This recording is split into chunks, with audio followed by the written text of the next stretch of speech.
So from a seller's perspective, when you ask the question, what do you do if the deposit doesn't come in? Number one, the realtor is probably going to communicate with the other agent. Next thing, if they're adamant about not providing it, you speak with your lawyer.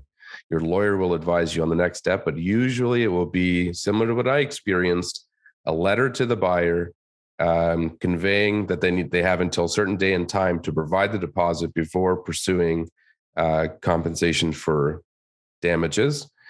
And at that point, if they still haven't provided it by that date and time, you're relisting it to try and find another buyer to minimize your losses.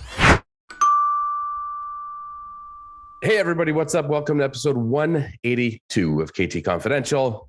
I'm your host, Adrian. This is our other host, Ariel. Good morning. How are you today? I'm good. How are you?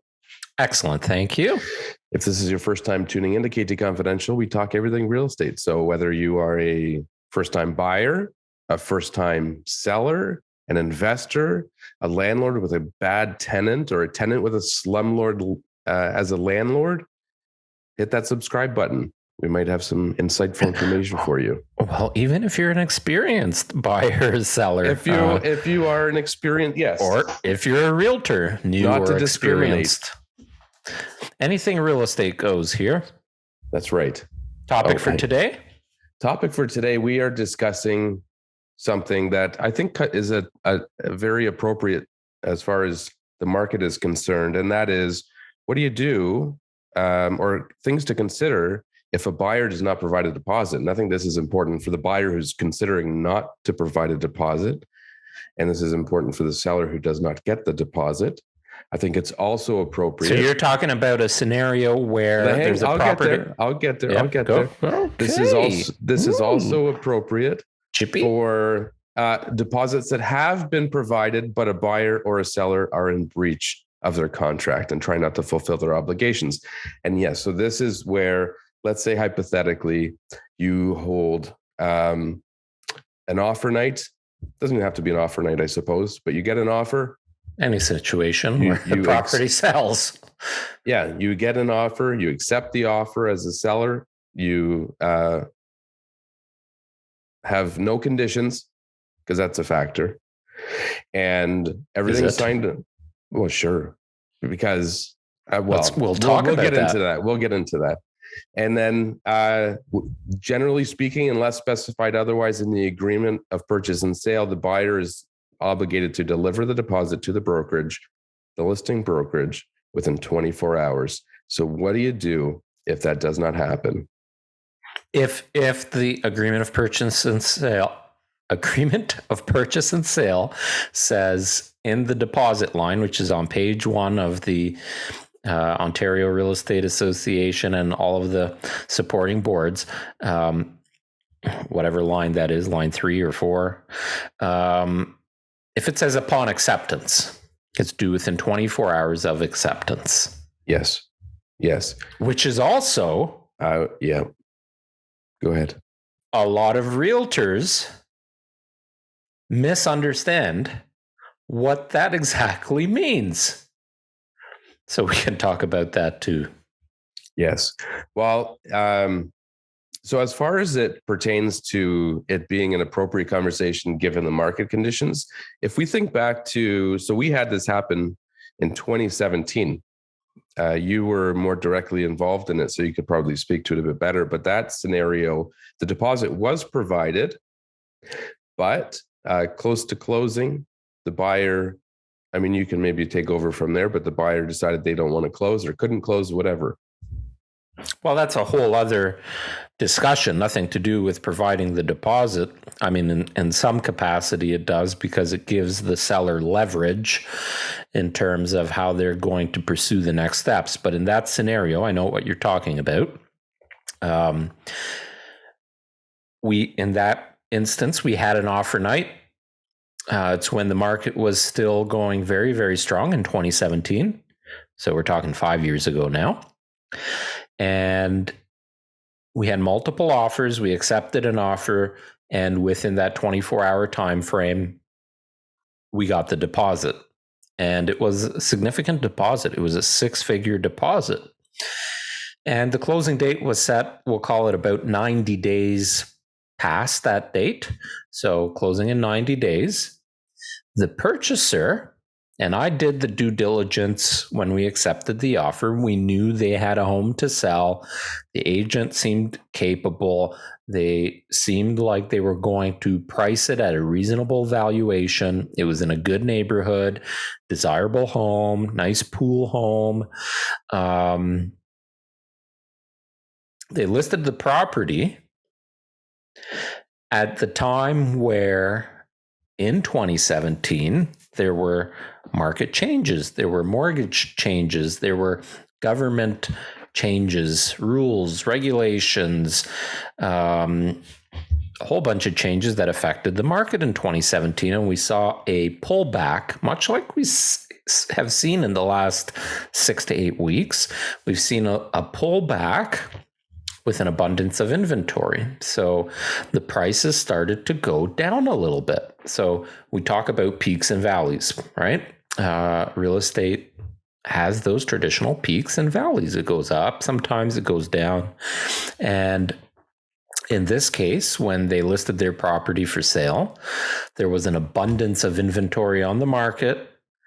They priced it at a valuation that would have been applicable 6 weeks, 8 weeks prior, and it sat on the market for 4 weeks. The offers that they got on the property wasn't what they budgeted for. So they planned on getting X, we'll call it 1.5 million, which I think is relatively accurate at that time. And they were getting offers of 1.25. So a significant difference in what they had budgeted for compared to what they were able to sell for. So they didn't end up selling, and they came back to us and said, we cannot close on the property we purchased because we cannot sell our property. And so that wasn't entirely true, because they could sell their property, just not at a valuation that they felt was reasonable. And we advised our sellers to not release them from the transaction. Certainly, we were just a couple of weeks to closing, and our sellers at that point had committed to another property as well. So there's that trickle-down effect again that we always talk about, that one transaction can affect many transactions at the same time. So luckily, the sellers chose a very, very reputable lawyer that we do many transactions with, local lawyer. And it was also her advice to not let them out of the transaction, and that we would seek legal means. And they ended up taking them to court, and they ended up winning. And they not only so. What happened was we had to relist the property for sale. So we had to restage it, new photos, because it was a different time of year and different staging. So start from scratch, basically, and resell the property.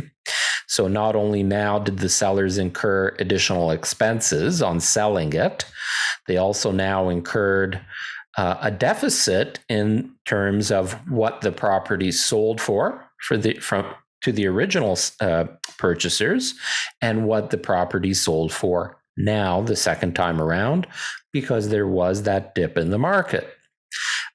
They also incurred carrying costs now of both properties because they closed on their new home. And so they sued.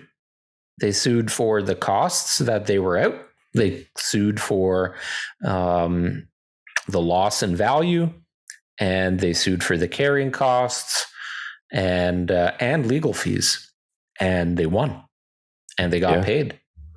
Yeah, well, I would say in most cases, it's an easy case to sell. Every case is different, and every judge might be looking at it differently too.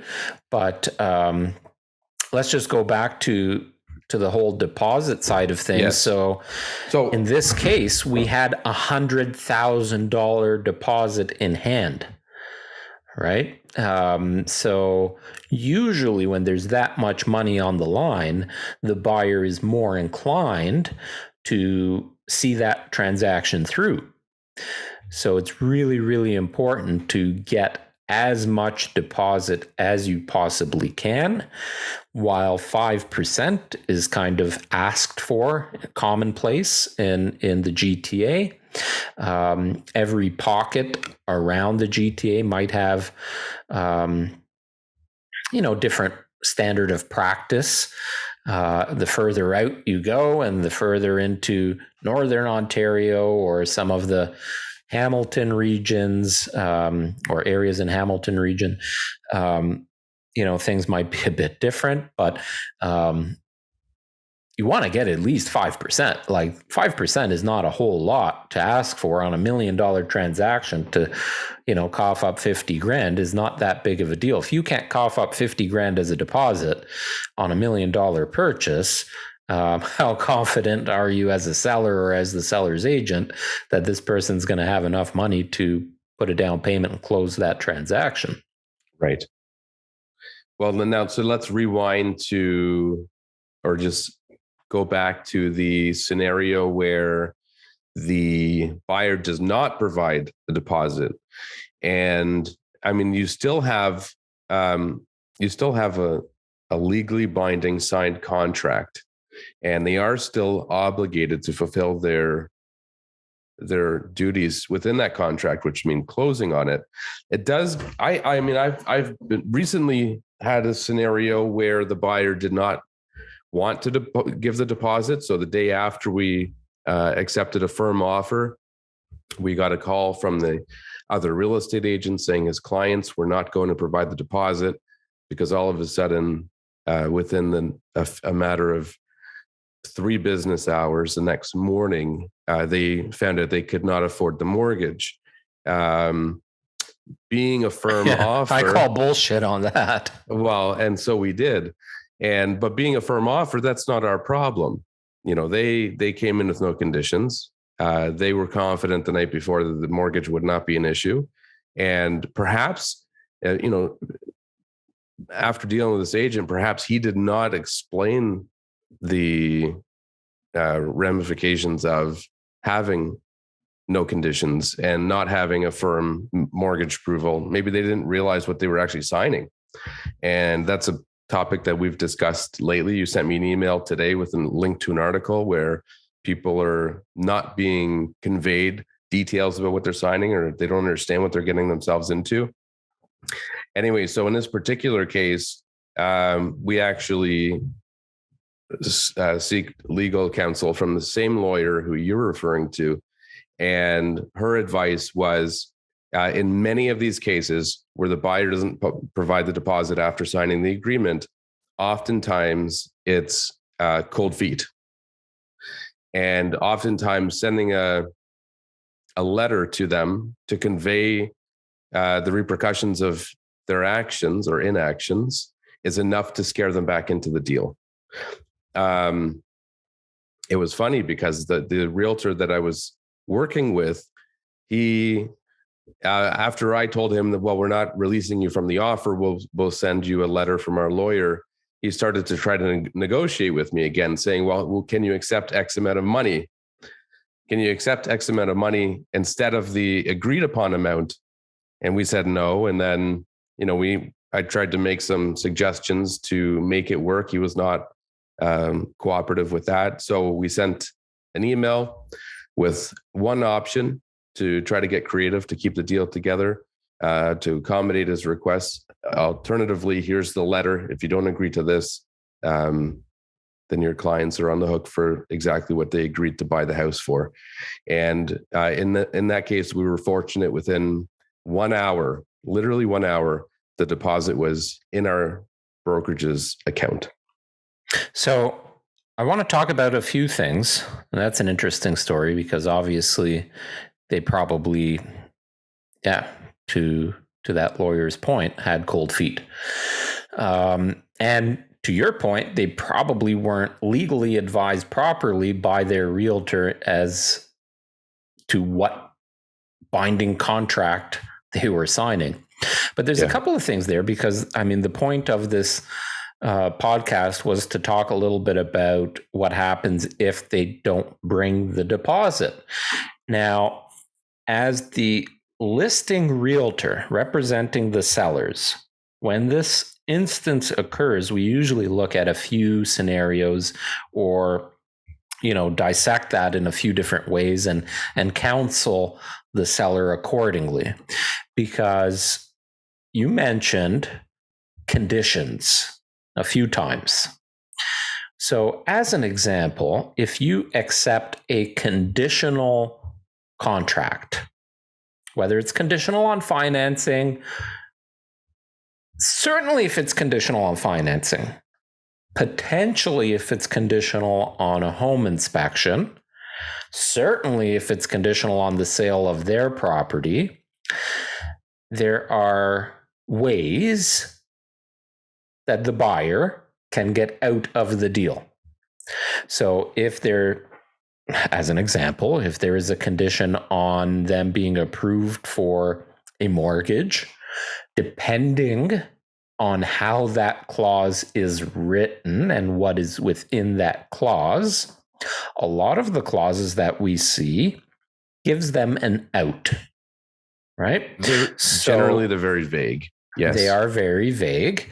So if I'm a buyer that gets cold feet, simply I will supply the deposit and just refer to my conditional period of financing and then say, well, nope, financing isn't coming together. We need out of this deal. And in the contract, it says that if I don't get financing that's appropriate to me, you're going to sign a mutual release and return my deposit without any deductions. So please do that now. So, yes. So if it's conditional on a finance clause, then, the buyer is in full control. Home inspection could be similar, again, depending on how that clause is written. Because if you have a home inspection and you find, let's say the home inspector says, ooh, you're going to need new windows in 6 months because all of the seals on these windows are gone. They're 20 years old. And you as the buyer say, oh, I didn't realize it's going to need $30,000 of windows in the next 6 months. I don't want this house. And you've agreed in the clause to give me my deposit back in full and sign a mutual release.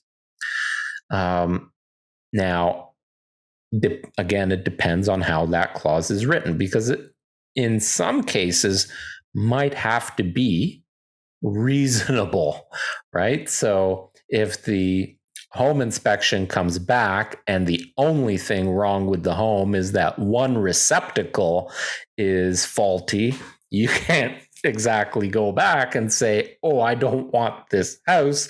I'm not agreeing to it because of the home inspection. Well, what was wrong with the home inspection? Oh, well, a receptacle needs to be replaced, and I find that unacceptable.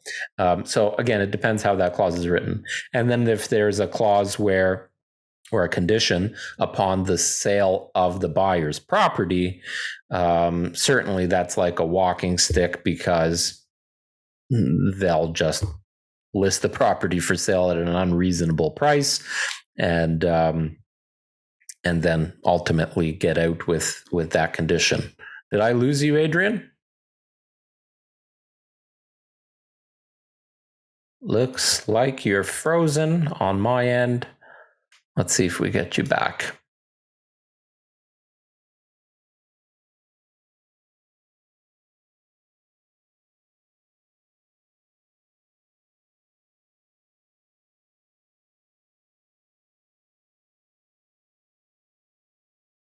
It looks like we may have lost Adrian, so I'm going to kind of wrap this up. This is episode 182 of KT Confidential, the real estate podcast.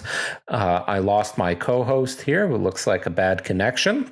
We were talking a little bit about deposits, what happens if a buyer does not provide the deposit on the purchase of a property, and then what do you do as a seller? So if the deposit is not received within the agreed time. The job of the seller and the seller's realtor really is to then understand what opening back up and sending a link. Oh, here he comes. Here he comes. He's joining us again. Are you back? All right. Well, welcome back. I was carrying on without you, fully planning on doing that without you, but glad that I have you with me again. Everything crashed.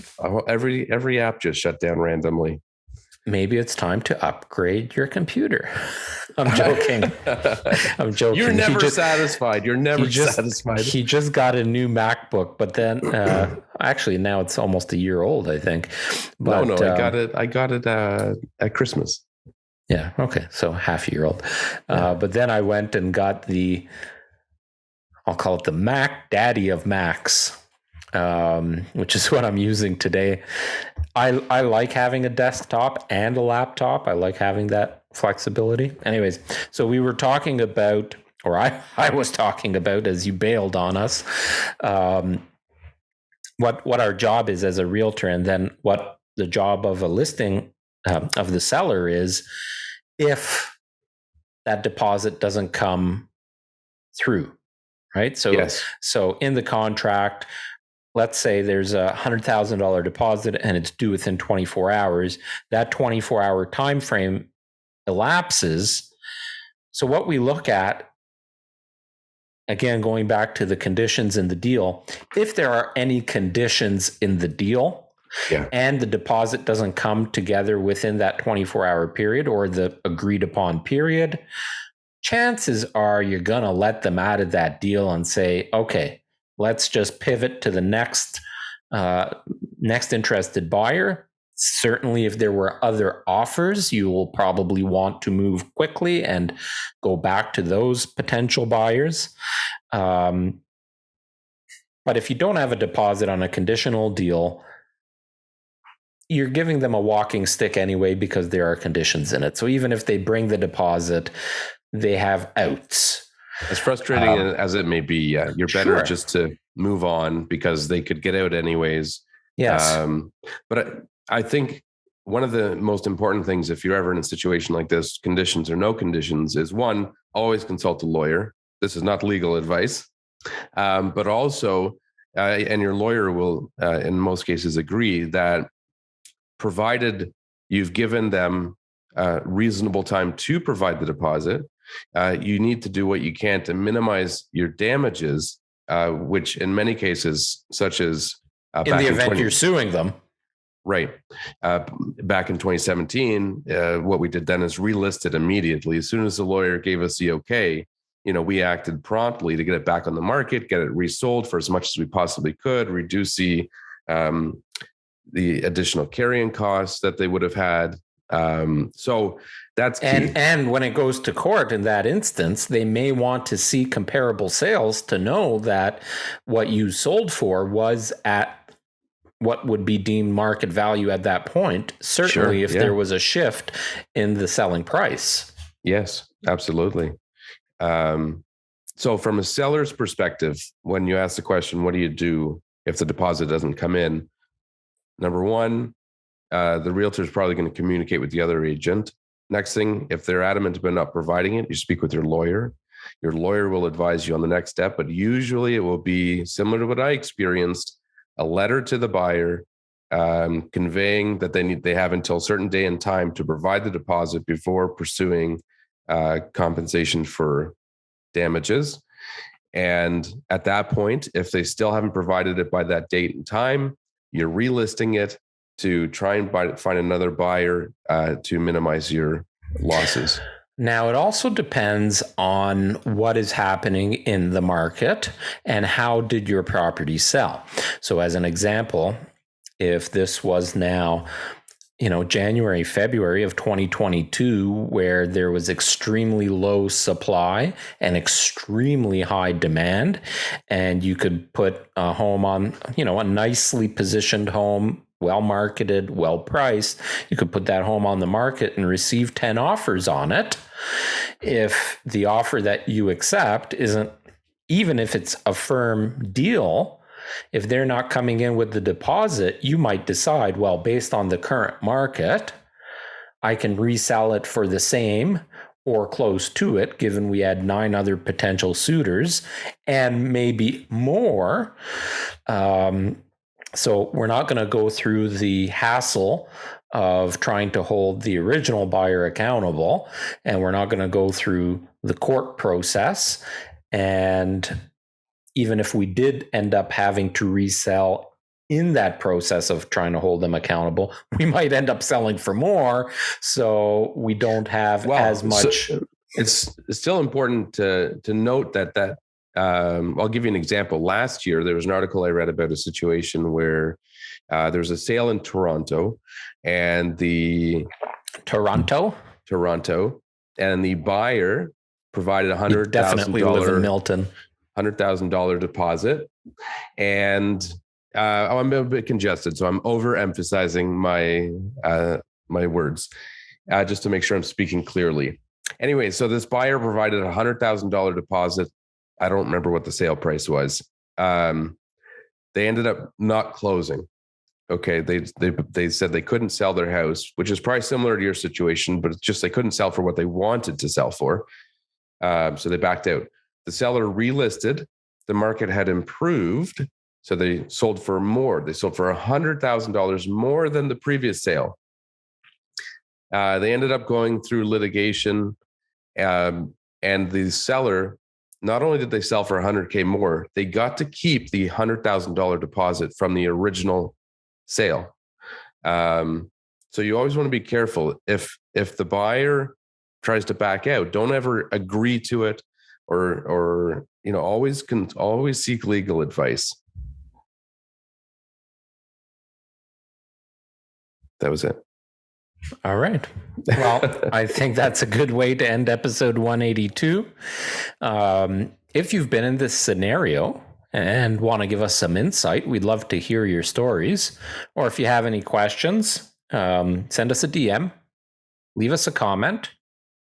You can also call us anytime if you want some advice. It's actually funny you say that, because I had somebody call me the other day. He actually watched one of our videos. It was the buyer representation agreement of a video about BRAs. And he called me. He said, "Hey, I hope you don't mind that I called you." I said, "Well, I wouldn't make my phone number as easily accessible as it is if I cared that people called me." Right. So I encourage it. We encourage it.